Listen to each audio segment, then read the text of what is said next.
Hello student, आज की video में हम देखेंगे कि जो आपके बिहार यूनिवर्सिटी की सारी क्लासेस हैं वो इस चैनल पे होगा आपके। इसके अंदर आपके कोई भी सेमेस्टर हो, हर सेमेस्टर के हिसाब से प्रॉपर स्टडी करके हम आपके सब्जेक्ट्स को डाल रहे हैं। तो आपको बिल्कुल टेंशन नहीं लेना कि आपका एग्जाम से रिलेटेड है या नहीं। अगर किसी स्टूडेंट को, क्योंकि बिहार में बहुत सारी यूनिवर्सिटी है, किसी स्टूडेंट को लगता है कि आपके अकॉर्डिंग नहीं डल रहा है यहां, तो प्लीज आप क्या करिए, नीचे दिए गए व्हाट्सएप नंबर पे अपना जो भी पीडीएफ हो या कुछ भी शेयर करिए। डेफिनेटली हम आपके सिलेबस को उसके हिसाब से भी कस्टमाइज करेंगे। अब जो इस चैनल पे मैं वीडियो अपलोड कर रहा हूं कि फॉर एग्जांपल आपका फाइनेंशियल अकाउंट है या फिर आपका कॉर्पोरेट अकाउंट है या आपका इनकम टैक्स है, उदाहरण के तौर पे लेते हैं, तो हो सकता है कि मैंने इनकम टैक्स इसी साल पढ़ाया था, तो मैं क्या करता हूं, उस वीडियो के आपके सिलेबस के हिसाब से अपलोड करता हूं। और बीच बीच में हो सकता है कि जब मैं पढ़ा रहा था लाइव क्लास में, तो कुछ दिल्ली यूनिवर्सिटी के बच्चे हो सकते हैं, कुछ असम यूनिवर्सिटी के हो सकते हैं। तो अगर मैं बीच वीडियो में ये वर्ड यूज करता हूं तो आप उसको इग्नोर करिएगा। आपको ये रहना है कि आपके अकॉर्डिंग और आपके बिल्कुल लेटेस्ट सिलेबस के अकॉर्डिंग कराया जा रहा है। तो होपफुली आप इस बात को देखेंगे और आगे कंटिन्यू वीडियो देखेंगे। तो अब आगे अपनी स्टडी स्टार्ट करिए और ज्यादा से ज्यादा मेरी आपसे रिक्वेस्ट है, ज्यादा से ज्यादा अपने दोस्तों के साथ यूनिवर्सिटी के अंदर इस वीडियो को शेयर करिए, क्योंकि अब आपको कहीं यूट्यूब पे भटकने की जरूरत नहीं है। Thank you so much. चलिए आगे कंटिन्यू क्लास करते हैं। हाँ जी स्टूडेंट, कैसे हैं आप। अब बात करेंगे हम होल्डिंग कंपनी की। सर, होल्डिंग और सब्सिडरी कंपनी क्या होता है। अभी तो बहुत सारा प्राइवेट लिमिटेड ये सब सुना था। मान लो एक है XYZ लिमिटेड, एक कंपनी है। देखो, मैं सारी चीजें जो पढ़ाऊंगा अभी आपको मैं क्लियर कर दूं, ये बीकॉम के अकॉर्डिंग मैं करवा रहा हूं। बाकी अदर जो CS वाले हेल्प ले सकते हैं, लेकिन वहां थोड़ा डिटेलिंग में और हो जाता है। तो मैं कभी भी बच्चों को मिसगाइड नहीं करता, ये कर लो, ये यहाँ भी है, यहाँ भी है, पता चले उनके, क्योंकि आपका हर एक चीज इंपॉर्टेंट है। तो मैं बीकॉम के अंदर जितना करना है इनफ टू सफिशिएंट होगा, ठीक है ना। सीए वाले बच्चे अंडरस्टैंडिंग, अगर मेरी लगता है कि भाई मैं सही से और इजी समझा रहा हूँ तो समझ सकते हैं। मैं तो बिल्कुल बेसिक लैंग्वेज से कोशिश करता हूँ कि अकाउंट से रिलेट करके बता दूं बस। चलिए, अब इस कंपनी ने क्या करा। इस कंपनी ने, एक है PQR, और ये कंपनी बड़ी कंपनी है, ये बिग कंपनी है, एक बड़ी कंपनी है, ठीक है। और PQR एक स्मॉल कंपनी है, छोटी कंपनी है एक। दोनों का काम एक ही जैसा है। इसका काम भी है इंटरनेट प्रोवाइड करना, और इसका काम भी है इंटरनेट प्रोवाइड करना। ऐसे सिचुएशन में बड़ी कंपनी क्या करती है, अक्सर इस कंपनी को खरीद लेती है।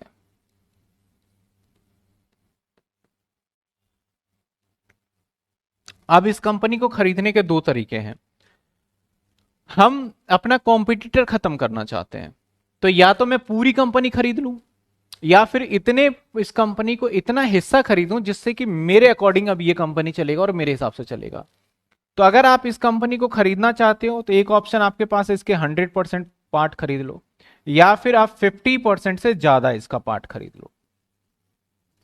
तो अगर आपने ऐसा किया कि इस कंपनी के दोनों में से कोई भी आपने काम कर लिया इस कंपनी के साथ, तो आप एक और बड़ी कंपनी बन जाओगे, और आपका नाम जो होगा ना अकाउंट्स लॉ के अंदर, आपको बोला जाएगा होल्डिंग कंपनी। क्या बोला जाएगा, होल्डिंग कंपनी। और सर, ये वाली जो कंपनी है ना, दूसरी कंपनी, ये वाली कंपनी आपकी ही कंपनी बन चुकी है, तो इसको बोलेंगे सब्सिडरी कंपनी।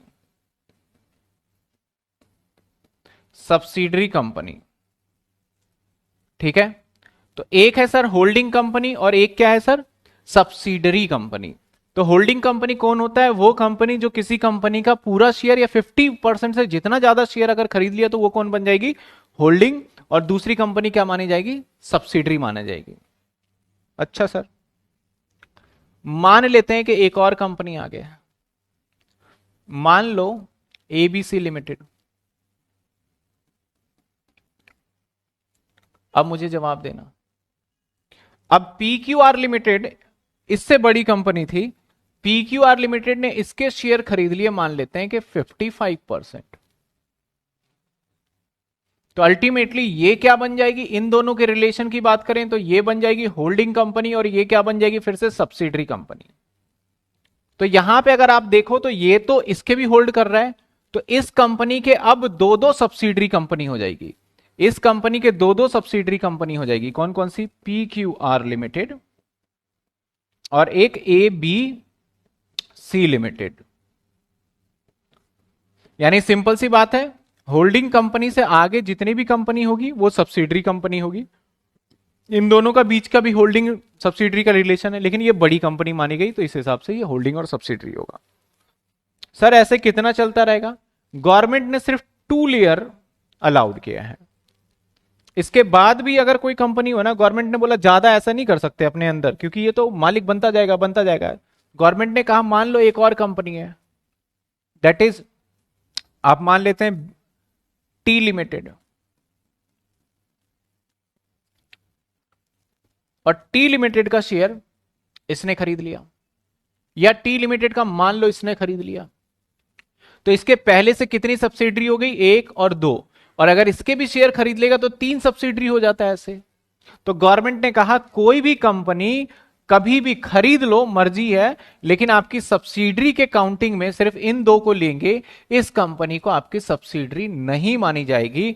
गवर्नमेंट ने अमेंडमेंट किया था 2017 के अंदर, रूल 2017 में, कि आज के बाद से अब हम अपने नीचे सिर्फ 2 कंपनी को खरीद सकते हैं। क्योंकि ऐसा करने के पीछे रीजन था कि आप ना कंपनी के कुछ शेयर्स लेके कंपनी को बर्बाद कर दे। तो जैसे कि मान लेते हैं जियो कंपनी, जियो बहुत बड़ी कंपनी है, तो जियो ने देखो छोटी छोटी कंपनी के साथ क्या किया।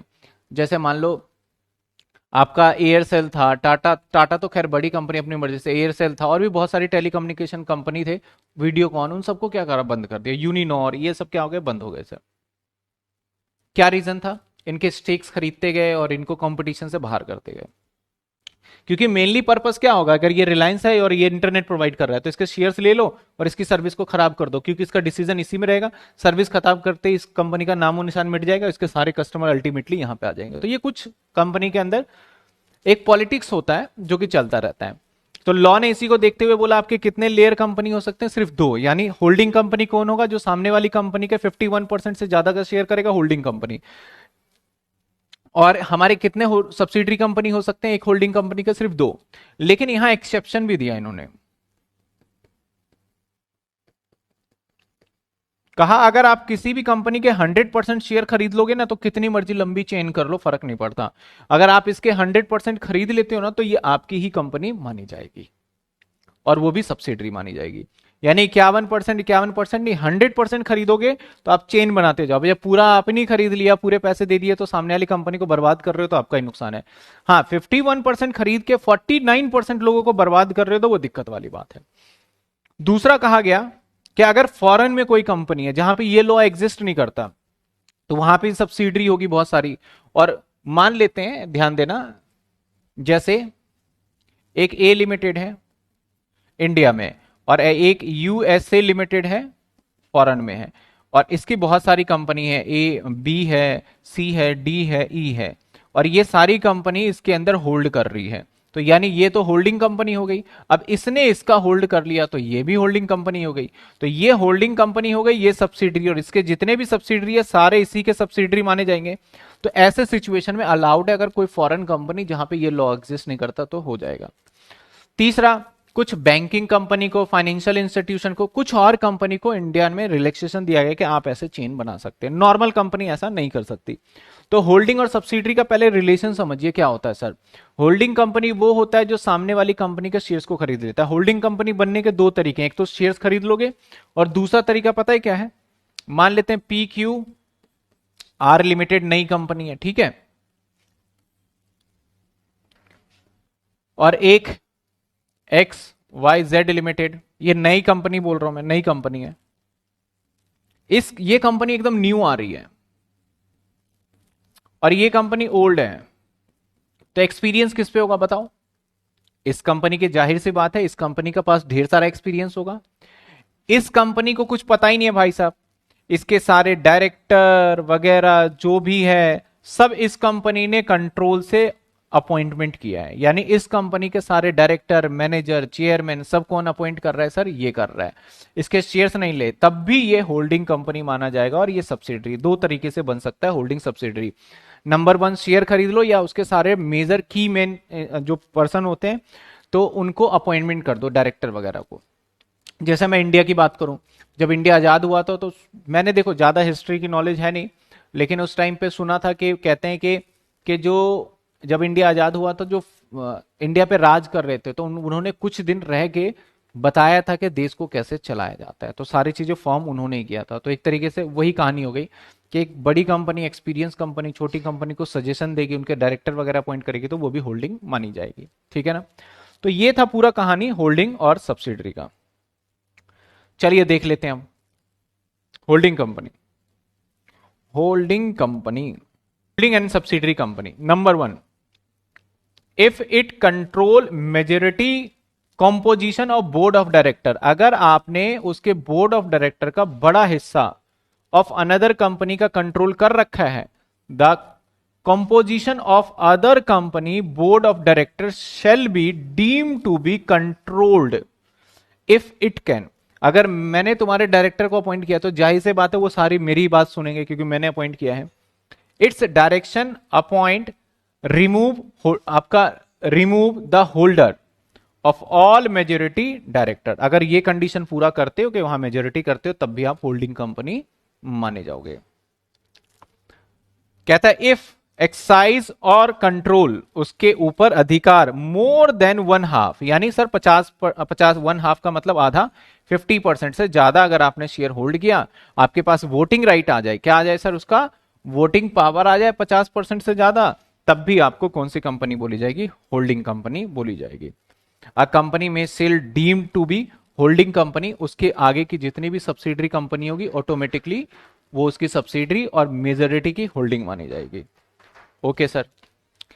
रिस्ट्रिक्शन लेयर, कितने लेयर हैं पूछा जाता है। लेयर कितने हैं सर? ये अमेंडमेंट है तो आ सकता है। 2017 में रिस्ट्रिक्शन लेयर लगाए गए थे। कितने लेयर लगाए गए थे? 2।